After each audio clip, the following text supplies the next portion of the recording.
Aujourd'hui, je vais vous raconter une histoire sur la façon dont cela s'est passé.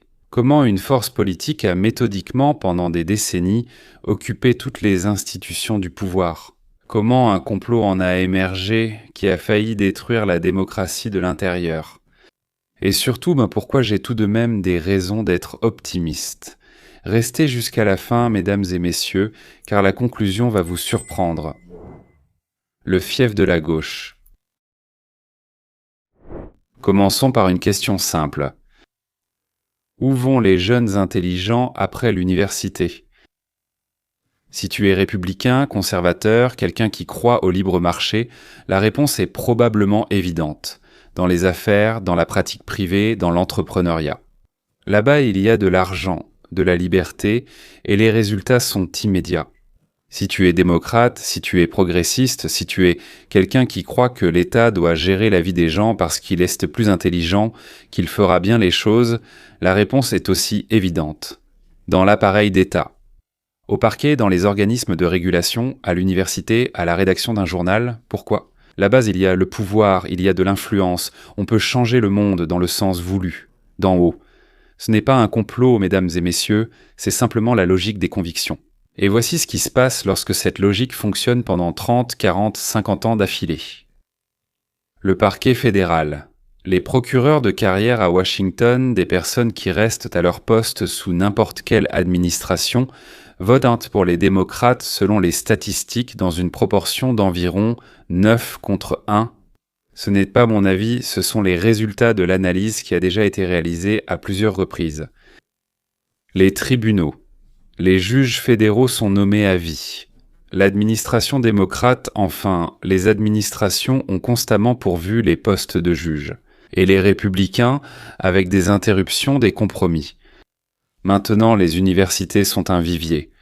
Selon les recherches en sciences humaines et sociales, pour chaque professeur républicain, et il peut encore être en grande partie ce que nous appelons, il y a de 8 à 12 professeurs démocrates, mais je dois vous féliciter.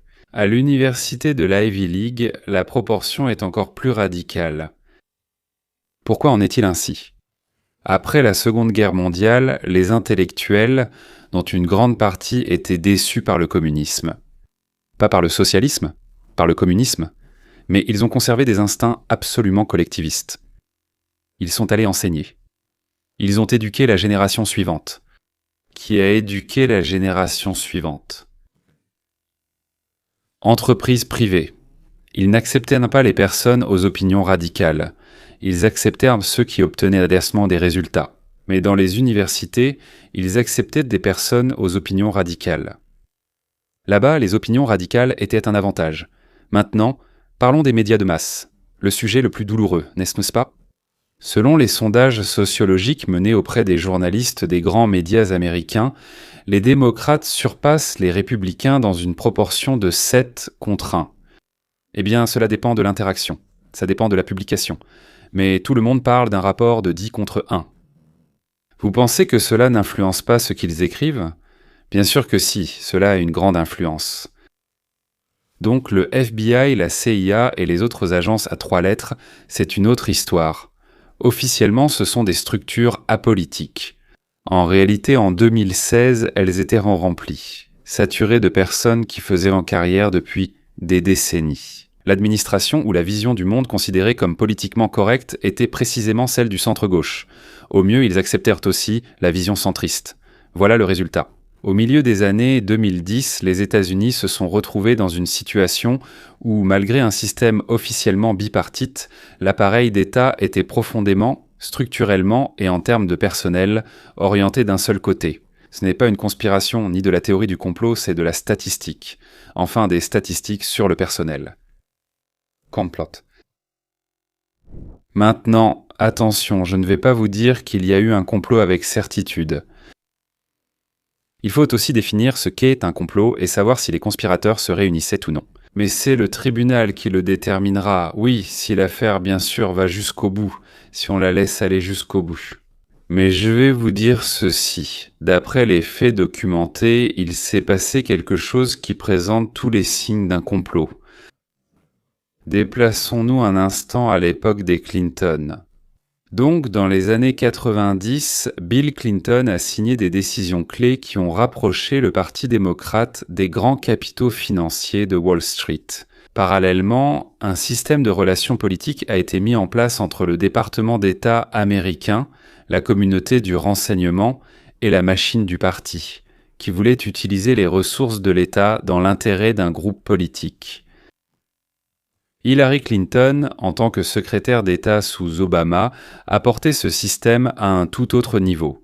La fondation Clinton recevait de l'argent de gouvernements étrangers pendant qu'elle dirigeait la politique étrangère des États-Unis. Je le souligne encore une fois, au cas où quelqu'un l'aurait manqué. Elle dirigeait la politique étrangère des États-Unis. Et en même temps, la fondation, ou, comme on dit, sa prospérité personnelle, oui, c'est une fondation publique, mais de laquelle dépendait le bien-être personnel de la famille Clinton.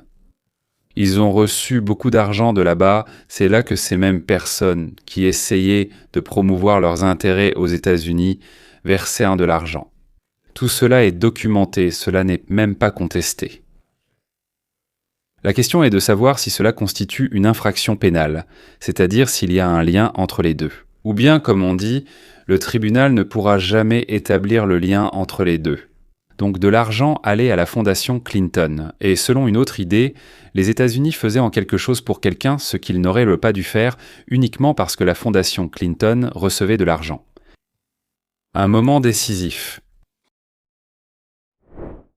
Donald Trump annonce sa candidature à la présidence, et pour les personnes qui dirigeaient l'État comme leur propriété privée, ce n'est pas seulement une menace politique, c'est une menace pour leur vie. Trump ne fait pas partie du système. Qu'est-ce que cela signifie ? Il ne leur doit rien. S'il gagne, il commencera, ou pourrait commencer, à poser des questions gênantes. C'est là que survient ce qui est désormais prouvé par des documents déclassifiés. La CIA reçoit des renseignements de ses collègues néerlandais. Hillary Clinton a elle-même organisé le récit sur les liens de Trump avec la Russie afin de détourner l'attention de ses propres problèmes. Le directeur de la CIA, John Brennan, en est parfaitement conscient. Il transmet ces informations personnellement à Obama et à Biden. Le briefing est documenté par des notes manuscrites du directeur de la CIA. Que se passe-t-il ensuite ? Au lieu d'arrêter l'enquête sur Trump en la considérant comme politiquement motivée, Brandon la poursuit. Il sait que c'est une supercherie, mais continue d'enquêter. Il inclut dans le renseignement officiel des documents provenant du dossier Steele. Un dossier qui, il sait pertinemment qu'il a été financé par la campagne d'Hillary Clinton. Il n'y a aucune preuve, ils ont juste inventé tout un tas de conneries. Je m'excuse. Un dossier que Brandon lui-même a qualifié de peu fiable. Voilà comment ça sonne en russe. Ce sont, pour ainsi dire, leurs mots pour dire que « Les gars, il semble que ce soit un mensonge. Il l'a dit dans des conversations privées. Mais publiquement, il a dit très clairement « Il faut prendre cela au sérieux ». Le FBI, sous la direction de Comey, lance l'opération Ouragan. Des agents s'infiltrent dans l'entourage de Trump. La campagne électorale est en cours. À côté de ça, le Watergate, c'est rien du tout. Les mandats d'écoute ont été obtenus par le tribunal FISA sur la base du même dossier Steele, sauf qu'au tribunal, on a oublié de dire au juge d'où il venait, c'est-à-dire l'origine politique de ce dossier. Le résultat. Le président élu des États-Unis a été choisi, malgré toute leur manigance. Depuis 2 ans, il est sous le coup d'une enquête qui a été fabriquée par ses adversaires politiques en utilisant les ressources de l'État. Vous voulez tout de suite demander ce que cela a donné pour l'Amérique, surtout pour ceux qui ne s'en souviennent pas. La première chose, c'est un précédent. Pour la première fois dans l'histoire des États-Unis, l'appareil d'État a été utilisé publiquement pour discréditer d'abord un candidat, puis un président en exercice.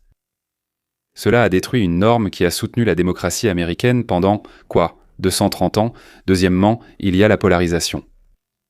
Et c'était déjà comme ça.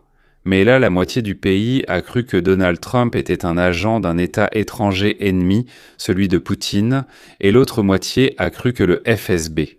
Le FBI, le FSB, le FBI et la CIA travaillent contre nous, et pour quelqu'un d'autre, peut-être pour une partie d'entre nous, mais contre le pays. Les deux moitiés avaient des raisons de croire ce qu'elles croyaient. parce qu'on leur racontait délibérément exactement cela, eh bien, à travers des chaînes contrôlées, exactement ce que je viens de vous dire. Troisièmement, il y a aussi les dégâts sur le plan international. L'intérieur est plus important, mais cela reste aussi un facteur. Les décisions de politique étrangère étaient prises en tenant compte de la scène intérieure, du jeu politique intérieur. Les alliés perdèrent confiance dans la parole américaine. Les adversaires obtenaient des informations sur les désaccords américains, littéralement, et bien en temps réel. La télévision, les émissions. Allez, viens vite avec des graines de tournesol, regardons ce qui se passe en Amérique.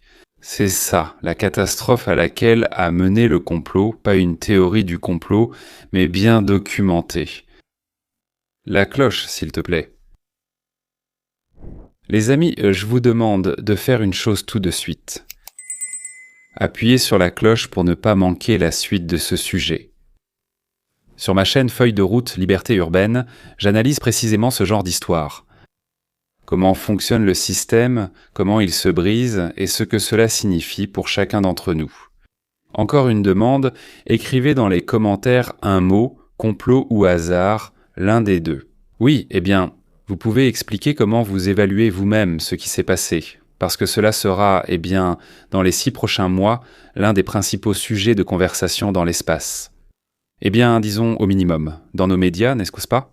D'ailleurs, je lis chaque commentaire, et maintenant, passons au plus intéressant. Les républicains trébuchent. 2025, Donald Trump revient à la Maison-Blanche. Commence alors ce que beaucoup attendaient depuis 8 ans, la tentative de traduire en justice ceux qui ont organisé le Russiagate. Tout semble prêt. Documents déclassifiés, témoins prêts à parler. Le Congrès a adressé des signalements pénaux au FBI sous une nouvelle direction, mais un détail frappant est immédiatement apparu. Il y a catastrophiquement peu de procureurs expérimentés. Vous allez sûrement demander « Comment cela est-il possible ?» Vous vous souvenez de ce que j'ai dit au début? Les républicains allaient principalement dans le secteur privé, les démocrates allaient dans la fonction publique. Et maintenant, ça se retourne contre eux. Quand il a fallu des gens capables de mener des affaires fédérales complexes, pour parjure et pour complot contre les États-Unis. Il s'est avéré que le vivier était pratiquement vide. Qu'est-ce qui a commencé à se passer alors? Les 2 premières procédures ont été engagées à la hâte. Contre Comey pour faux témoignages, contre Laetitia James en Virginie. Les affaires étaient des réelles, mais procéduralement faibles. Les preuves de l'intention étaient insuffisantes pour un tribunal fédéral. Et c'est là qu'entre en jeu ce qu'on appelle le deuxième facteur, les soi-disant grands jurys à Washington, District de Columbia.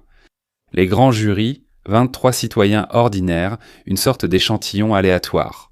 Mais à Washington, seulement 6% des voix ont été données à Trump, donc l'échantillon aléatoire est en réalité à 94%, voire en réalité à 99% contre lui. C'est un jury 100% anti-Trump. Bon, d'accord, 99% détestent Trump.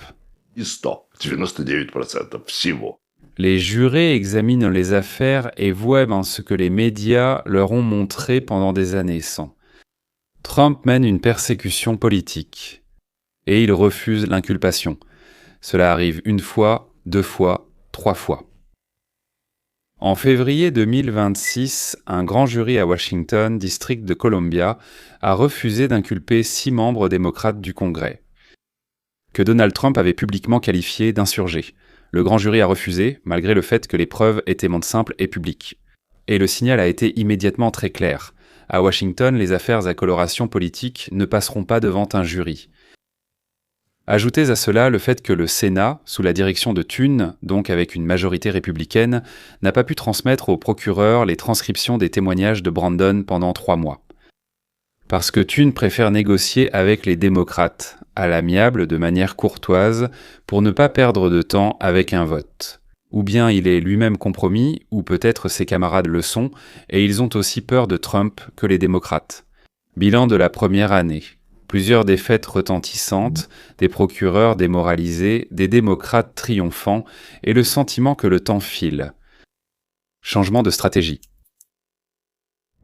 Après le limogeage du procureur général Bondi, une décision a été prise qui change tout, toute l'architecture de l'affaire.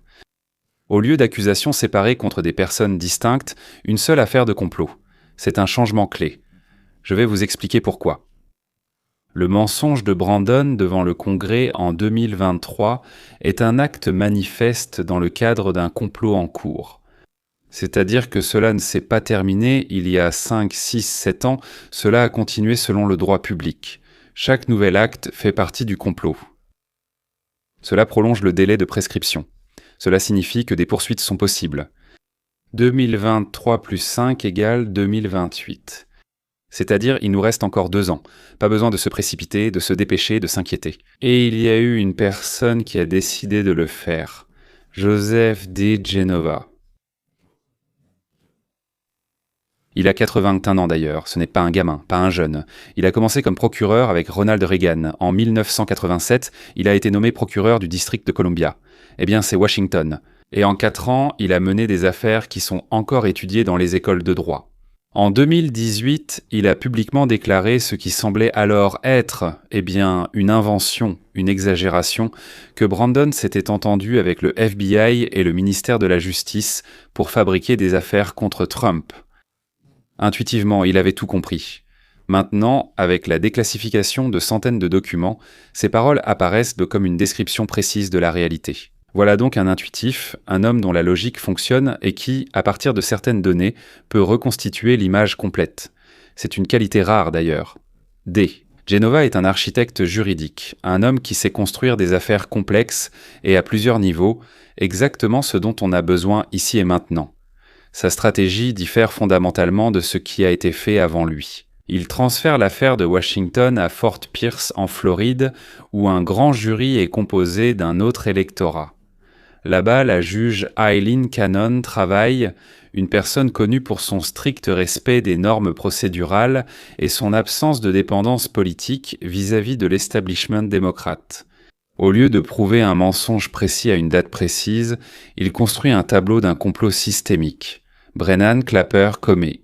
Ce ne sont pas 3 personnes distinctes qui ont fait quelque chose de mal, mais des participants à une seule entreprise criminelle dirigée d'abord contre un candidat, puis contre le président en exercice et principalement contre nous, citoyens américains, qui avons élu ce président. C'est fondamentalement plus solide sur le plan juridique. La suite, les difficultés. Il manque de procureurs fédéraux expérimentés. Ceux qui sont partis ont été remplacés par des personnes loyales, politiquement, mais sans expérience. Cela se voit dans le chaos d'avril. Des convocations ont été émises puis retirées jaunes 3 jours plus tard, car l'équipe n'était pas prête à en assumer les conséquences. L'âge de Genova sont à la fois une force et une faiblesse. Il possède sagesse, vision stratégique et compréhension du système. Mais le marathon des interrogatoires, les briefings nocturnes, les décisions procédurales instantanées, c'est un travail pour des gens plus jeunes, une issue, et elle se dessine. La solution consiste à recruter des procureurs venant d'États républicains. Le Texas, la Floride et le Tennessee ont formé une génération de procureurs pénalistes expérimentés qui savent plaider devant les tribunaux de l'État. Les lois des États diffèrent des lois fédérales, mais la reconversion à la spécificité fédérale est tout de même une question de mois et non d'années. Si cette équipe est réunie, alors DiGenova en tant que stratège, plus de jeunes exécutants, des exécutants venant des États, c'est un modèle de travail. Coût. La première cible, c'est Brennan, l'homme qui a pris la décision d'inclure le faux dossier dans l'évaluation officielle, en connaissant son origine. Si cela est éprouvé, tout le récit selon lequel Russiagate était une enquête légitime s'effondre. Ils l'appelaient indifféremment, nous disons Russiagate. Eh bien, comme le Watergate, non? Russiagate. La deuxième cible, c'est James Comey et les agents du FBI impliqués dans l'opération Ouragan. Leurs échanges ont déjà été déclassifiés et, mesdames et messieurs, mon Dieu. La troisième cible, un cercle plus large, ceux qui connaissaient le plan de Hillary Clinton dès juillet 2016 et qui n'ont pas arrêté l'opération. Mais cela atteint le niveau de la Maison-Blanche à l'époque d'Obama. Je ne veux pas dire que cela atteindra le niveau d'Obama, car avec les présidents, nous avons déjà notre problème d'accusation et de jugement. Chaque accusation portée est un nouveau cycle de médiatisation. Chaque procès est une occasion d'introduire dans l'espace public des faits documentés qui n'existent actuellement que dans des documents classifiés ou déclassifiés, que la majorité des Américains, bien sûr, lisent. Ils ont, comme on dit, bien d'autres choses à faire. C'est précisément le tribunal et non les membres du Congrès ou les journalistes qui rend les faits concrets pour le citoyen moyen. Vassia a écrit ou John a dit quelque chose, mais ici, seul le tribunal a tranché. Ils sont allés en appel et la cour d'appel a dit « non, non, non, non, non, non, non, non, non, non ». C'est alors que dans la tête du citoyen, il se dit « ah, voilà comment ça se passe en fait ». Le tribunal, en plus, c'est un drame, c'est un serment, c'est un contre-interrogatoire. Ce sont des personnes réelles qui parlent sous la menace de poursuites pénales pour mensonge. On ignore encore si les caméras seront autorisées, mais je pense que les procureurs feront tout pour l'obtenir. Quand cela commencera, et ce n'est qu'une question de mois, l'opinion publique commencera à changer. Lentement. Eh bien, comme après l'affaire du Watergate, de façon irréversible. Les élections de mi-mandat de 1926 se dérouleront à ce niveau, et cela compte. Dorojnaja karta k swobodie. Avant de passer à la conclusion, j'ai encore une demande. Trouvez le lien dans la description. Vous pouvez télécharger mon livre gratuitement, et après le téléchargement, vous recevrez chaque jour par email de courtes vidéos de 10 minutes, également gratuitement. C'est mon système de pensée critique, c'est lui qui m'aide à comprendre de telles histoires, et même bien plus que de simples histoires. Et dans les promesses, dans les offres, dans les messages, il faut réfléchir par soi-même, sans se fier à ce que disent les médias. Le lien sera sous la vidéo, et encore une fois, c'est gratuit. Optimisme. Je ne veux pas finir en parlant de Brennan ou de Dijanov, je veux finir en parlant de l'Amérique, de nous tous. Parce que tout ce qui s'est passé en février 1926, 23 citoyens ordinaires à Washington. Dans une ville où 94% des habitants votent pour les démocrates, ils ont refusé à l'administration un acte d'accusation contre 6 membres du Congrès. Ils ont décidé que les preuves étaient insuffisantes et personne ne peut les punir pour cela. Personne ne peut les punir pour cela, ça ne m'a vraiment pas plu, mais nous ne pouvons pas les punir. Et en avril, une autre citoyenne, la procureure de carrière Maria Medjetis-Long, est allée voir ses supérieurs et a dit « Je ne vois pas de preuves solides, je ne peux pas faire ça, je ne crois pas en cette affaire. Elle a été renvoyée, mais elle l'a dit. » Eh bien, ils l'ont renvoyée, ils ne l'ont pas mise à la porte, ils l'ont simplement retirée de ce projet et elle est allée chercher du travail ailleurs. Et avant elle, des dizaines d'employés de la CIA, du FBI, du Congrès sont venus et ont témoigné. Contre Obama, contre Hillary, contre Comey, contre Brennan, contre leurs propres supérieurs, contre leurs propres agences qui étaient à Kiev. Ils devront ensuite témoigner sous serment, sachant que cela ruinera leur carrière. Néanmoins, ils y sont quand même allés. Ils lui ont écrit une lettre discrètement, ils sont venus et ont dit « Les gars, je suis prêt à mettre ma photo, ma signature et tout le reste, mais je suis indigné par ce qui se passe en ce moment. » Essayez d'imaginer cela en Chine, en Iran, au Venezuela, en Russie, en Corée du Nord. Là-bas, une personne qui dira la vérité contre le système disparaîtra, pas au sens figuré, mais littéralement. Elle disparaîtra, c'est tout. Il y avait quelqu'un, puis plus personne. En Amérique, oui, certains perdent leur emploi, c'est difficile, c'est injuste. D'autres se font crier dessus et sont regardés de travers par la direction.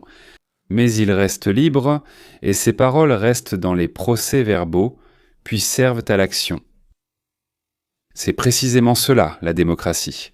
Bon, pas parfaite, il n'existe pas de démocratie parfaite, elle ne fonctionne pas toujours, elle est lente, maladroite, souvent agaçante, mais vivante, parce qu'il y a des gens qui n'ont pas peur de dire non. Je l'ai déjà dit plusieurs fois, je n'aime pas la démocratie, mais, comme on dit, nous y vivons. Et donc, pour ainsi dire, ce n'est pas la pire chose, comme on dit, qui puisse vous arriver. Oui, la démocratie. Et donc, comme on dit, merci de nous protéger parfois, même lentement, au moins en partie. L'État profond a pris le contrôle du parquet, des universités, du FBI, de la CIA, des journaux. C'est vrai, tout cela est vrai. Et pourtant, ils n'ont pas pu tout contrôler, parce qu'on ne peut pas contrôler, appelons cela la conscience humaine, je ne sais pas comment le dire plus précisément. Oui, on ne peut pas prendre... Il s'est avéré qu'il y avait 23 jurés qui sont venus au tribunal et ont dit non. Encore une fois, cela ne m'a vraiment pas plu. Mais ils sont partis. Parce qu'ils en ont décidé ainsi, ils ont choisi cette voie. On ne peut pas contrôler un procureur qui a refusé de signer ce en quoi il ne croit pas. Et encore une fois, cela ne m'a pas plu non plus, mais bon. Non, c'est non. Peu importe ce qui s'est passé là-bas. Peut-être que, comme on dit, les jeunes se sont rebellés et ont dit « Nous partirons si tu continues ainsi ». La personne et c'est venu a dit « Excusez-moi, je ne peux plus » et est partie. Publiquement, selon toutes les règles, devant le tribunal, et c'est la meilleure raison d'être optimiste que je connaisse. À la prochaine fois. Abonnez-vous, n'oubliez pas bien sûr de partager avec ceux pour qui vous pensez que c'est important. Et souvenez-vous, comprendre, c'est être libre, ou du moins, le premier pas vers la liberté, c'est la compréhension. Au revoir.